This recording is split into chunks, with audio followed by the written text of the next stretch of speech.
నిన్న మంత్రి ఇరిగేషన్ శాఖ మంత్రి నిమ్మల రామానాయుడు గారు ఒంగోలు వచ్చారు. ఒంగోలు వస్తే మంత్రిగా ఒంగోలు వస్తే సహజంగా మనం ఆశించేది ఏంది?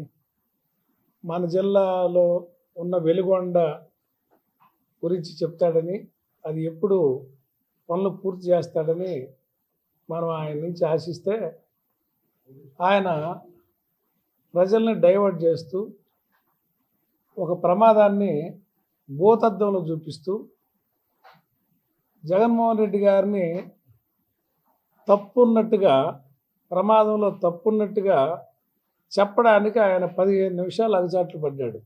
చెప్పిందే చెప్పి ప్రమాదవశాత్తు మా పార్టీ కార్యకర్త చనిపోయారు, మేము కాదనలా. కాన్వాయ్లో చనిపోయారు, వేరే వెహికల్ దగ్గర చనిపోయారని మీ ఎస్పీ చెప్పాడు. ఎస్పీ గారు ఎఫ్ఐఆర్ కట్టాడు, వెహికల్ సీజ్ చేశారు. ఆ వెహికల్ని హ్యాండ్ ఓవర్ చేసుకుని సీజ్ చేయటం అయింది. మీరు ఒక వీడియో రిలీజ్ చేసి, అది 24 గంటల తర్వాత రిలీజ్ చేసి, జగన్మోహన్ రెడ్డి గారి బండి తగిలిందని చెప్పి బాధ్యత లేకుండా పక్కన లాగారని, ఏదో చంపేసి పక్కన పెట్టినట్టుగా మీరు చెప్తున్నారు. మీరే వీడియోలు గమనించవచ్చు. మనిషికి స్వల్ప గాయాలైనాయి, రోడ్డు పక్కన కూర్చోబెట్టి 108 ఫోన్ చేశారు, 108 వచ్చింది, ఎక్కించుకెళ్ళారు, దారిలో చనిపోయాడని చెప్తున్నారు. మాకున్న అనుమానాలు ఏంటంటే అక్కడ వాళ్ళ అయిన వాళ్ళు ఎవరు లేరు. స్వల్పగాలైన మనిషి ఎట్లా చనిపోయాడు అనేది మా పార్టీకి కూడా అనుమానాలు ఉన్నాయి. అక్కడ మీ పోలీసు వాళ్ళు ఇచ్చిన పంచనామాలో మోచేతులకి, ముఖానికి అన్నీ గోక్కుపోయినాయి అని చెప్పారు. గోక్కుపోయి గీతలు పడి ఏమాత్రం ఫ్రాక్చర్ లేకుండా, ఎక్కడ కాలు కానీ, చెయ్యి కానీ, కాలర్ బోన్ కానీ ఎక్కడ ఫ్రాక్చర్ అనేది కనపడకుండా, పోస్ట్ మార్టం ఫైండింగ్స్లో లేకుండా ఎట్లా మనిషి చనిపోతారు అకారణంగా ప్రమాదాల్లో? ఒకసారి అది ఆలోచించుకోవాలి. అయితే సాక్ష్యం లేదు కాబట్టి మేము చెప్పలేని పరిస్థితి. ప్రమాదం జరిగింది, మా పార్టీ తరఫున ఆ కుటుంబానికి చేయాల్సిన సహాయం చేశారు. దాని గురించి ఒక మంత్రి జిల్లాకు వచ్చి చెప్పడానికి 15 నిమిషాలు టైం కేటాయించడం, జగన్మోహన్ రెడ్డి గారు ఉద్దేశపూర్వకంగా తొక్కిచ్చాడంటాం, అందుట్లో ఒక దళితుడిని తొక్కిచ్చాడంటాం. అయ్యా, మీకు దళితుల పట్ల ప్రేమ ఉందా? దళితులను బజార్లో నిలబెట్టి అరికాళ్ళు పగిలేటట్టు కొట్టడం, దళితులు ఆడపిల్లల మీద 14 మంది 15 మంది పాశవికంగా అత్యాచారాలు చేస్తుంటే వాటి గురించి మీ పేపర్లు రాయరు, మీరు సరైన చర్యలు ఉన్నట్టుగా కనపడు. మీరు దళితుల పట్ల ప్రేమ ఉన్నట్టు మీరు మాట్లాడతారు. దళితులు వైఎస్ఆర్ పార్టీకి బ్రాండ్ అంబాసిడర్లు, మా పార్టీకి బ్రాండ్ అంబాసిడర్లు. మీరు ఎవరు ఎన్ని చెప్పుకున్నా ఎస్సీ కమ్యూనిటీస్ అంతా జగన్మోహన్ రెడ్డి గారు వాళ్ళకి హీరో. సరే, ఆయన రెంటపాల గ్రామం వెళ్తే అదొక తప్పుగా నిమ్మల రామానాయుడు చెప్తాడు. రెంటపాల గ్రామంలో మా పార్టీ కార్యకర్త, గ్రామస్థాయి నాయకుడు చనిపోతే వాళ్ళ తండ్రి వచ్చి, అయ్యా మా వాడు మీకు వీరాభిమాని, నేను విగ్రహం పెట్టుకున్నాను, మీరు వచ్చి ఆ విగ్రహాన్ని మీ చేతులతో ఓపెన్ చేయించుకోవాలని ఆయన పలు పర్యాయాలు జగన్మోహన్ రెడ్డి గారిని అడిగితే, ఓ బాధ్యతగా ఓ పార్టీ కార్యకర్త చనిపోయినందుకు కాకుండా వాళ్ళ తండ్రి గారి కోరిక మేరకు ఆ ఊరు వెళ్ళటం జరిగింది. ఊరు వెళ్తుంటే ప్రజలు నీరాజనాలు పలికారు. అంటే దారి పొడుగు జగన్మోహన్ రెడ్డి గారిని చూడాలని, ఆయన చేసిన సంక్షేమాలు ప్రజల్లో ఉన్నాయి కాబట్టి, మీరు చేసిన వెన్నుపోటు గుర్తుకొచ్చి మీకు ఒక బుద్ధి చెప్పాలని కసితోటి ప్రజలు రోడ్డు మీదకి వస్తూ ఉంటే, మీరు వాళ్ళని కంట్రోల్ చేయలేక అక్కస్తోటి ఆ టాపిక్ని డైవర్ట్ చేస్తూ, ఆయన ఒక మనిషిని తొక్కియడం కోసమే ప్రయాణం మొదలుపెట్టినట్టు, దాంతోపాటు కారులో ఉన్న వాళ్ళందరూ తొక్కుమని ప్రోత్సహించినట్టు, ఒక బస్సులో వెళ్తే బస్సు యాక్సిడెంట్ చేస్తే ఆ బస్సులో ఉన్న వాళ్ళందరూ బాధ్యులా? పక్కన విఐపి సీట్లో కూర్చున్న వాళ్ళు, పక్కన ఉన్న వాళ్ళందరూ ఎట్లా బాధ్యులు అవుతారు? మనందరికీ తెలుసు యాక్సిడెంట్లు అయితే వెహికల్ సీజ్ చేస్తారు, స్టేషన్ బెయిల్ ఇచ్చి డ్రైవర్ని పంపిస్తారు, పేపర్లు అన్నీ ఉన్నాయా లేదని వెరిఫై చేస్తారు. ఇంతే కదా, డ్రైవర్ని కోర్టుకు పెడతారు. అట్లా కాకుండా ఏదో వెహికల్ తీసుకెళ్ళిపోయి బుల్లెట్ ప్రూఫ్ వాకరం తీసుకెళ్ళిపోతున్నట్టు ఈయన నేరం A2, A3, A4, A5లని కారులో ఉన్న వాళ్ళందరినీ ముద్దాయిలుగా చిత్రీకరించడం, ఈ పెట్టి కేసులతోటి మీరు ఏం సాధించాలని. మీరు ఒక మాట అడుగుతా, బాధ్యత లేదు, బాధ్యత లేకుండా ఆగలేదు, ప్రోగ్రాం క్యాన్సిల్ చేసుకోలేదు అంటే జగన్మోహన్ రెడ్డి గారు ప్రోగ్రాం క్యాన్సిల్ చేసుకోవచ్చు కదా అని నిమ్మల రామారెడ్డి మాట్లాడాడన్న. ఆ మాత్రం బాధ్యత లేదా అని. తమరికి లోకేష్ గారి పాదయాత్రలయ్యా ఎన్టీ రామారావు గారి స్వయాన మనవడు, లోకేష్ కూతురు బిడ్డ అయితే తారకరత్న కొడుకు బిడ్డ, నందమూరికి నిజమైన వారసుడు. స్ట్రోక్ వచ్చి పడిపోతే పాదయాత్ర మీరు ఆపారా? లోకేష్ ఏమన్నా పాదయాత్ర ఆపాడా? కందుకూరు చంద్రబాబు నాయుడు వచ్చి కందుకూరులో అపోజిషన్లో సభ పెడితే కాలంలో పడి 8 మంది చచ్చిపోతే చంద్రబాబు నాయుడు సభ రద్దు చేసుకుని వెళ్ళాడా? ఏంటి మీరు మాట్లాడే మాటలు? పుష్కరాల్లో మీ ప్రచార పిచ్చితోటి మీరు షూటింగ్ కోసం గేట్లన్నీ వేసి ఒక్కసారిగా గేట్లు తీసి అంటే జనమందరూ ప్రవాహంలాగా వస్తూ ఉంటే మీరు ఆ విజువల్స్ కోసం అంటే సినిమా ఇదేమన్నా నిజ జీవితాలతో ఆడుకొని గేట్లు ఒక్కసారిగా ఓపెన్ చేస్తే ఆ తొక్కిసలాట్లో ముహూర్తం ఉందని చెప్పి ఆ ముహూర్తానికి మీరు గేట్లు తీయటం, ఒకసారిగా ప్రజలు వచ్చి పడి ఒకరి మీద ఒకరు పడి 28 మంది చచ్చిపోతే మీరేమన్నా బాధ్యత వహించారా? క్షమాపణ కోరారా?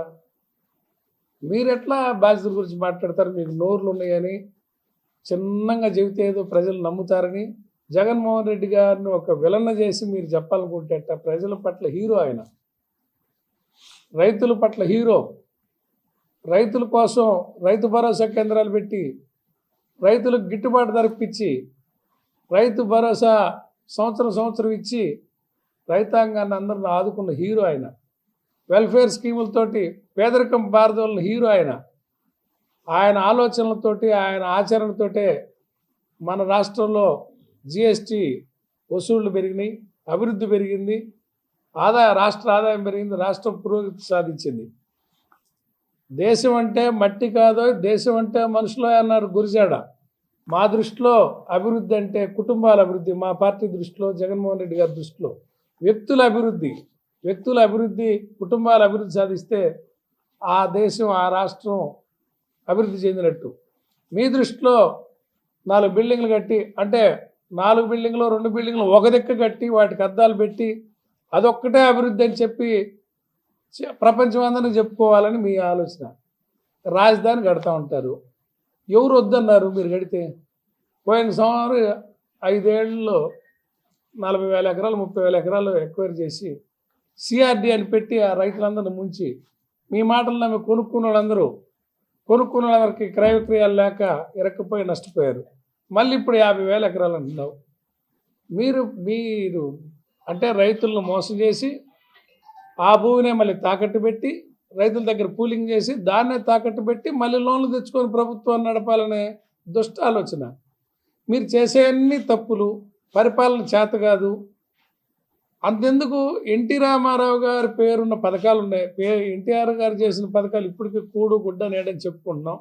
రాజశేఖర రెడ్డి గారు చేసిన ఫీజు రియంబర్స్మెంట్, ఆరోగ్యశ్రీ అని చెప్పుకుంటున్నాం. జగన్మోహన్ రెడ్డి గారు చేసిన అమ్మఒడి లాంటి పథకాలు ప్రజల్లో ఫలానా ఆయనే చేశాడని చెప్పుకుంటున్నారే. చంద్రబాబు నువ్వు ఎన్నిసార్లు ముఖ్యమంత్రి అయితే ఏమయ్యా, ఒక్క పథకమో నీ పేరు చెప్పుకోలేరికి, నువ్వు జనాన్ని ఉద్ధరిస్తానికి ఒక్క పథకం చేసావని చెప్పుకోలేం. మాటలు తీయంగా చెప్తూ వీళ్ళు ట్రైన్ అయ్యి ఒక పేపర్లో తన సొంత మీడియా ఉందని అబద్ధాలను చెప్తూ చెప్పటం నిమ్మల రామానాయుడు స్థాయికి నిన్న మాట్లాడటం తగింది కాదని హితవు చెప్తా ఉన్నాం. ఆయన వెలుగొండ ఎప్పుడు పూర్తి చేస్తానో చెప్పినట్టయితే బాగుండేది. ఆ విషయాలు చెప్పకుండా ఈ విషయాలు చెప్పి పొగాకు రైతులకి మొన్న జగన్మోహన్ రెడ్డి గారు ఈ జిల్లా వచ్చి ప్రభుత్వాన్ని నిద్రలేపితే కేంద్ర మంత్రి దిగొచ్చాడు పీయూష్ గోయల్. కేంద్ర ప్రభుత్వ కార్యదర్శులు దిగి వచ్చారు ఒంగోలు బోర్డుకి, వచ్చి మీటింగ్ వేసి కొంత వ్యాపారస్తులకి హెచ్చరిక చేసిపోయారు. మళ్ళీ కొంటామని చెప్పారు. కొంటామని చెబితే రాష్ట్ర ప్రభుత్వం సగం, కేంద్ర ప్రభుత్వం సగం వేసి ఈ లో గ్రేడ్లు అయితే బేళ్ళు వెనక్కి వెళ్తున్నాయి కొంటామని చెప్పారు కదా. ఇప్పటి వరకు ఎందుకు మీరు మార్కెట్లోకి రాలేదు? ఈ మీడియాకి, ఈ తెలుగుదేశం పార్టీ నాయకులకి, ఈ నిమ్మల నాయుడు లేకపోతే పక్కన ఉన్న వాళ్ళందరికీ పొగాకు రైతులు సమస్యలు పట్టవా? మన జిల్లాలో రైతాంగం పరిస్థితులు మీకు పట్టవా? వీటన్నిటికీ సమాధానం చెప్పించలేరా ప్రభుత్వంతో? ఎందుకు జగన్మోహన్ రెడ్డి గారి ఫేక్ వీడియోసో ఒరిజినల్ వీడియోసో తెలియవు, అవి ఫోర్స్నిక్లో తేల్తాయి. ఒక చిన్న సంఘటన మీరు ఎలాబరేట్ చేసి మొత్తం డైవర్ట్ చేసి జగన్ గారికి లక్షల మంది జనం వస్తుంటే నీరాజనాలు పలుకుతుంటే మీరు ఓర్చుకోలేక దాన్ని తప్పుదారి పట్టించండి. జగన్మోహన్ రెడ్డి గారు బయలుదేరేది మనుషులు దొక్కియడానిక? ఏం మాట్లాడతారు మీరు? ఇది మంచి పద్ధతి కాదని హితవు చెప్తూ రప్ప రప్ప రప్ప అంట. ఈ రప్ప రప్ప అని బోర్డు పట్టుకున్నాడు వీడు. ఈ రప్ప రప్ప అని బోర్డు పట్టుకున్నాడు వీడు తెలుగుదేశం పార్టీ కార్యకర్త. వీడు రవితేజ బొల్లెద్దు. ఇదిగో వాడికి మెంబర్షిప్ 24 నుంచి 26 దాకా వాడికి మెంబర్షిప్ ఉంది పెదకూరపాడు కాన్స్టిట్యున్సీలో. బొల్లెద్దు రవితేజ. వీడికి పెదకూరపాడు కాన్స్టిట్యున్సీ తెలుగుదేశం పార్టీ కార్యకర్త. మీరే పంపించి మీరే బోర్డులు పెట్టి అంటే మేము మెడలకు వస్తామని, గొంతులకు వస్తామని ఎందుకు మాట్లాడతారు? మీరు మాట్లాడుతున్నారు. చంద్రబాబు నాయుడు స్థాయి తగ్గించుకొని ఏమంటాడు, పాతాళాన్ని దుక్కేస్తాడు, భూస్థాపితం చేస్తానంటాడు. ఆయన వయసు ఎంత? ఆయన మాట్లాడదగిన కొడుకుతో సమానమైన జగన్మోహన్ రెడ్డి గారిని అట్లా మాటలనొచ్చా? భూస్థాపితం చేస్తాడా? ఆయన ఏమంటాడు, పవన్ కళ్యాణ్ నారదీస్తాడంట, తొక్కి నారదీస్తారు. ఏంది మీ మాటలు? మీరు రెచ్చగొడతా, మీరే ప్లే కార్డులు పట్టిస్తా, మళ్ళీ మా మీద నిందలేయటం. ఇది మీకు మిమ్మల్ని ప్రజలు ఇవ్వాలి కాకపోతే రేపు అర్థం చేసుకుంటారు. మీరు మాట్లాడిన మాటలు పవన్ కళ్యాణ్ మరి అయితే కొడకల్లారా. జగన్మోహన్ రెడ్డి గారి నోట్లోంచి ఏ రోజన్నా ఒక నోరు జారిన మాట వినపడిందా? ఒక బూతు మాట వినపడిందా? మరి ఆ చంద్రబాబు నాయుడు నోట్లోంచి నోరు జారాడు, కొట్టండ్ర కొడకలని పోలీసుల మీద గుసికెళ్ళిపోయాడు చిత్తూరు జిల్లాలో. తరమండి అని పవన్ కళ్యాణ్ బూతులు తిట్టాడు, లోకేష్ రెచ్చగొట్టాడు. ఇప్పుడు ముఖ్యమంత్రిగా ఉండి ప్రతిపక్ష నాయకుడిని భూస్థాపితం చేసేది ఏంది? మీరు రెచ్చగొడతా, మీరు భయపెడతా, రేపు మళ్ళీ ప్రభుత్వం మారితే ఏమైద్దని మీరే భయపడతా. రేపు మళ్ళీ ప్రభుత్వం మారితే ఏమైద్దో అని మళ్ళీ మీకే భయం. మీరే అన్నీ రెచ్చగొట్టేది మీరే, తిట్టేది మీరే, మళ్ళీ భయపడేది మీరే. ఇది మంచి పద్ధతి కాదు. తెలుగుదేశం పార్టీ కార్యకర్తలకు చెప్తున్నా, మీరు ఆ నాయకత్వానికి మైండ్ పోయిందేమో, మీరు సరి చేసుకోండి. లేదంటే ఇది మీకు బాధగా మారుద్ది. వీళ్ళందరూ రేపు పారిపోతే మీరందరూ గ్రామాల్లో, పట్టణాల్లో ఉండేవాళ్ళు బాధ్యత వహించాల్సి వస్తుందని కార్యకర్తలందరూ ఈ నాయకులకు తగిన బుద్ధి చెప్పండి అని ఈ సందర్భంగా తెలియజేస్తున్నా.